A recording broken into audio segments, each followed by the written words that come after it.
Salam warga kerajaan Allah. Perkenalkan, nama saya Dion Santos. Saya adalah seorang suami dari satu orang istri yang sangat cantik, yang sangat saya cintai, sangat saya sayangi. Saya juga seorang ayah dari satu orang anak laki-laki yang bernama Eden. Tapi rencananya masih mau nambah satu atau dua anak lagi. Saat ini saya menjadi seorang full timer di salah satu gereja yang ada di Kabupaten Temanggung, Jawa Tengah. Dulu ketika saya kecil, tidak ada sedikit pun cita-cita untuk saya menjadi seorang pendeta.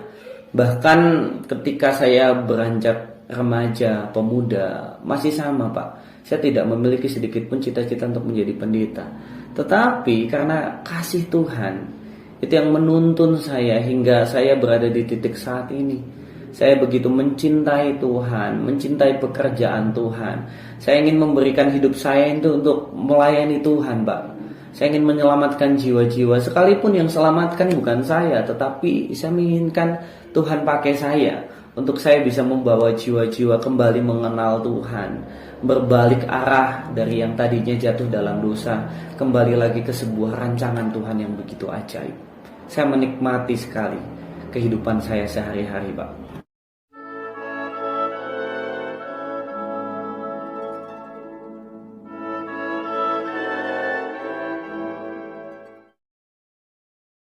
Saya selalu percaya bahwa Tuhan memberikan rancangan kepada manusia itu rancangan yang terbaik. Dan rancangannya itu damai sejahtera, bukan kecelakaan, Pak. Itu sesuai dengan kebenaran firman Tuhan. Namun sayangnya ada banyak manusia yang tidak mau berjalan di dalam rancangannya Tuhan. Mereka berjalan di dalam rancangan mereka sendiri, sehingga manusia itu mengalami kejatuhan demi kejatuhan, kehancuran demi kehancuran. Mereka melewati setiap permasalahan tidak bersama dengan Tuhan. Nah, orang-orang yang takut akan Tuhan, yang mau tunduk sama Tuhan, yang mau tetap berjalan di dalam rancangannya Tuhan, mereka akan mengalami damai sejahtera, mengalami sukacita, kemenangan demi kemenangan. Sekalipun di dalam prosesnya mereka akan mengalami kesusahan, tetapi mereka sudah menang sebelum mereka bertempur, karena mereka berjalan dengan Tuhan yang punya segalanya yang ada di dunia ini. Jadi itu bedanya orang yang berjalan bersama dengan Tuhan dengan orang yang berjalan di atas rancangan mereka sendiri. Sejak dari awal Tuhan ciptakan dunia ini begitu indah sekali. Tuhan ciptakan manusia, Pak, Adam dan Hawa, supaya mereka mendapatkan keturunan. Tetapi bukan hanya itu, Pak. Tuhan berikan tempat yang indah. Tuhan tempatkan Adam dan Hawa itu di Taman Eden. Di sana ada segala jenis buah-buahan yang bisa mereka nikmati. Mereka bisa berkomunikasi dengan Tuhan. Segala keperluan mereka itu Tuhan sediakan secara melimpah. Tetapi manusia memilih untuk jatuh dalam dosa, Pak. Dan konsekuensi dari dosa itu adalah hukuman. Jadi akhirnya Adam dan Hawa dihukum Tuhan. Mereka mengalami kesusahan demi kesusahan. Ribuan tahun setelah itu adalah kehidupan kita saat ini. Kita mengalami kesusahan demi kesusahan. Tetapi Tuhan Yesus datang ke dunia ini, Pak, untuk cari kita, supaya kita kembali kepada rancangannya yang ajaib, yaitu rancangan damai sejahtera. Dan ujungnya dari rancangan damai sejahtera itu adalah kehidupan kekal, sukacita yang kekal, damai sejahtera yang kekal di surga sana. Karena kita ini sudah dipilih sebelum dunia ini dijadikan, Pak. Jadi kalau Bapak Ibu Saudara sudah mengenal Tuhan, tapi saat ini sedang jatuh dalam dosa, yuk bertobat sekarang, jangan besok. Kenapa? Karena Bapak Ibu belum tentu mau hidup di hari esok. Bisa saja Bapak Ibu kehidupannya sampai nanti malam nih, atau sampai hari ini. Jadi ayo gabung jadi warga kerajaan Allah. Seperti yang sudah saya sedikit singgung tadi, sejak kecil saya tidak memiliki cita-cita untuk menjadi seorang pendeta, Pak. Saya dulu seperti anak kecil pada umumnya, saya ingin menjadi polisi, tentara, dokter, guru. Nah, cita-cita yang sangatlah umum lah. Ketika saya beranjak remaja di umur-umur saya SMP lah, saya mulai berpikir bahwa saya ingin menjadi seorang ketua PSSI. Karena saya sangat suka dengan sepak bola. Semakin beranjak dewasa, saat saya SMA, Saya bingung mau punya cita-cita apa. Mungkin teman-teman yang SMA juga kebingungan ya. Cita-citanya mau jadi apa ya? Nah, pada waktu itu kebanyakan orang ketika sudah kebingungan, mereka bercita-cita untuk menjadi orang yang sukses dan bisa membahagiakan orang tua. Nah, itu cita-cita saya ketika saya SMA. Saya ini adalah seorang anak pendeta, anak seorang gembala. Pertanyaannya, kenapa saya tidak ingin melanjutkan pelayanan bapak saya yang sudah memenangkan jiwa-jiwa? Kenapa saya tidak ingin melanjutkannya? Kenapa, Pak? Karena saya tahu kehidupan gembala itu seperti apa. Kehidupan pendeta itu seperti apa, saya tahu. Bapak saya ini pendeta di kampung. Jemaatnya sekitar 10 orang. Saya tahu pada waktu itu pendapatan ayah saya setiap minggunya itu berapa. Kalau dihitung secara matematika itu nggak cukup untuk menghidupi anak dan istri. Untuk kondangan, untuk makan sehari-hari, untuk sekolah, itu tidak cukup. Jadi saya memilih untuk menjadi orang sukses lewat jalur bukan pendeta, Pak. Supaya saya bisa membahagiakan kedua orang tua saya. Itu kenapa saya tidak mau menjadi seorang pendeta. Karena kesusahan yang kami alami pada waktu itu, dan karena ketidaksadaran saya bahwa Tuhan itu sebenarnya memelihara kami sedemikian rupa, Pak. Akhirnya sejak SMP saya sudah diarahkan untuk nanti kamu lanjut ke SMK, jangan SMA. Karena nggak ada cita-cita saya untuk kuliah, karena kami nggak punya dana untuk kuliah, Pak. Dan akhirnya setelah saya lulus SMP, saya justru masuk SMA tanpa alasan. Saya juga nggak tahu kenapa saya masuk SMA. Saya menjalani hari demi hari, bulan demi bulan bersama keluarga di tempat ini sampai di kelas 3 SMA. Pada waktu itu ada seseorang yang sakit, kemudian Tuhan pakai bapak saya untuk mendoakan orang tersebut, dan mujizat Tuhan terjadi. Puji Tuhan, orang tersebut sembuh, dan orang tersebut berkata kepada bapak saya bahwa dia akan menguliahkan saya sampai S2. Pada waktu itu, saya sangat sukacita dan bahagia, Pak.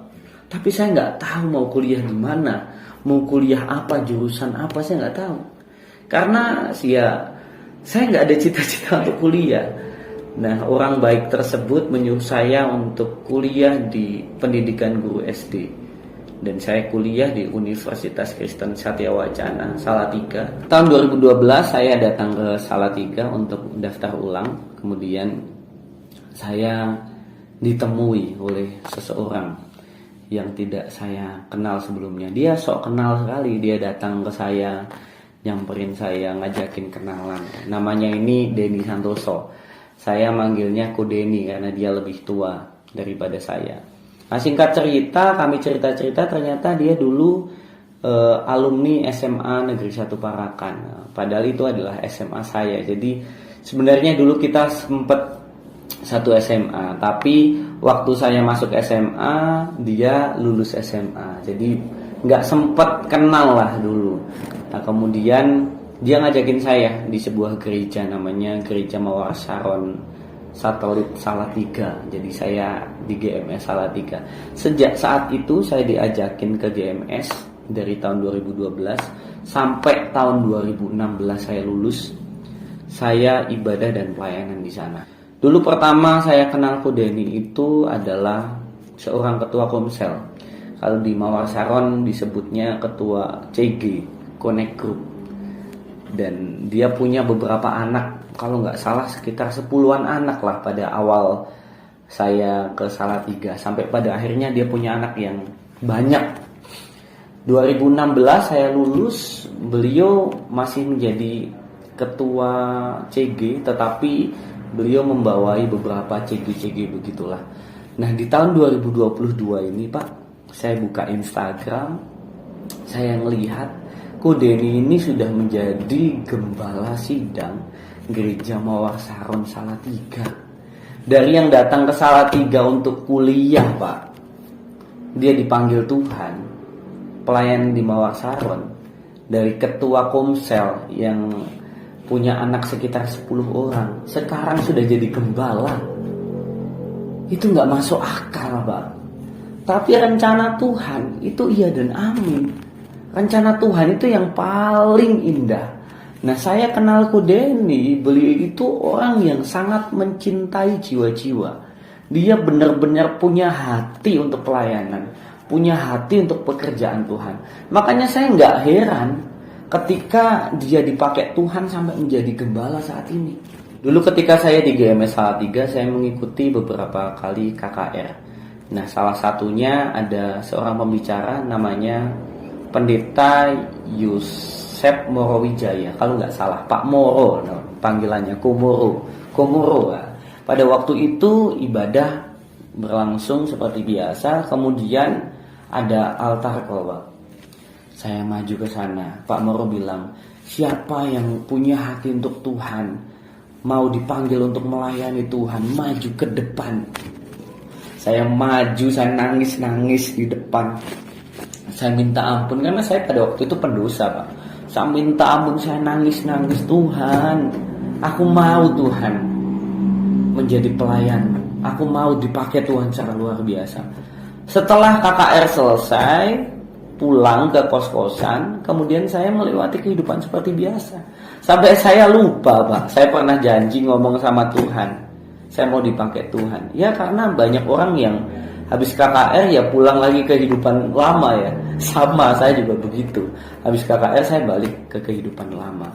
Nah, singkat cerita, saya lulus dari UKSW 2016. Kemudian saya dikontrak sama Kemendikbud untuk menjadi seorang guru di daerah tertinggal di Maluku Tengah. Disitulah Tuhan menyadarkan saya bahwa panggilan saya memang tidak untuk menjadi seorang guru, melainkan untuk melayani Tuhan. Selama 1 tahun saya di Maluku Tengah, saya mengalami berbagai macam proses kehidupan sampai akhirnya saya pulang. Seharusnya saya melanjutkan kontrak saya, Pak, di Kemendikbud, tetapi saya keluar. Saya memilih untuk jalan saya nggak jadi guru. Tapi di titik itu saya nggak berani ngomong sama orang tua saya kalau saya mau jadi pendeta. Kenapa? Karena saya sudah 4 tahun dikuliahkan, di guru, Pak. Masa saya keluar tiba-tiba mau jadi pendeta? Saya masih punya keinginan untuk jadi orang sukses dulu, Pak, pada waktu itu.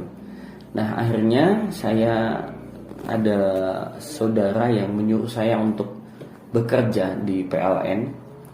Saya akhirnya dikontrak PLN selama beberapa tahun. Saya kerja di PLN sebagai pegawai kontrak tuh 2,5 tahun. Saya dikirim pertama di Balikpapan, kemudian di Kabupaten Berau. Nah, ketika saya di Kalimantan Timur sama, Pak, saya juga nggak bisa fokus sama pekerjaan saya. Saya pengen pelayanan. Saya bertumbuh di gereja yang tepat. Saya ketemu dengan istri saya di sana, di Kalimantan itu, sampai pada akhirnya kami menikah di Kalimantan. Dan waktu pandemi saya terkena PHK, Pak. Bulan Juli tahun 2020 saya bersama dengan istri pulang ke Jawa dan kami memutuskan untuk tidak lagi bekerja sekuler. Kami menjadi full timer di gereja dan kami mau hidup oleh kasih karunia, karena kami percaya, Pak, anak raja itu pasti bakalan dapetin fasilitas raja. Menjadi seorang full timer itu tidak miskin, tidak melarat, tetapi justru kaya akan segalanya. Sebab kami punya Tuhan Yesus yang memiliki segalanya, Pak. Kami tidak khawatir akan masa depan kami tidak khawatir akan hari esok, sebab hari esok dan masa depan itu ada di tangan Tuhan. Kalau hari ini kami ditanya cita-cita kami apa, cita-cita saya apa? Cita-cita saya, Pak, saya ingin berdiri di hadapan jutaan orang dan saya mau berkata, Tuhan Yesus akan menyelamatkanmu sekalipun kamu saat ini sedang jatuh dalam dosa, sedang terpuruk, sedang kehilangan pengharapan, sedang putus asa. Tetapi Tuhan mau datang untuk mengembalikan segala sesuatu yang baik di dalam hidupmu. Tuhan mau selamatkan hidupmu, mau membawamu kepada kehidupan yang kekal. Tuhan tidak melihat masa lalumu, tetapi Tuhan sudah sediakan masa depan yang indah. Cita-cita saya, cita-citaku teman-teman, mau datang dari satu kota menuju ke kota lain untuk melayani Tuhan, masuk ke satu gereja menuju ke gereja lain, bertemu dengan satu pemuda, 10 pemuda, 100 pemuda, 1000 pemuda, jutaan pemuda, bukan hanya pemuda, dari anak kecil sampai orang tua, orang-orang yang sudah jatuh dalam dosa. Aku pengen Tuhan pakai hidupku untuk selamatkan mereka. Apakah itu cita-cita yang terlalu muluk teman-teman? Tidak. Bahkan Tuhan bisa pakai teman-teman yang mendengarkan dan melihat, menonton video ini lebih dari apa yang aku ucapkan tadi.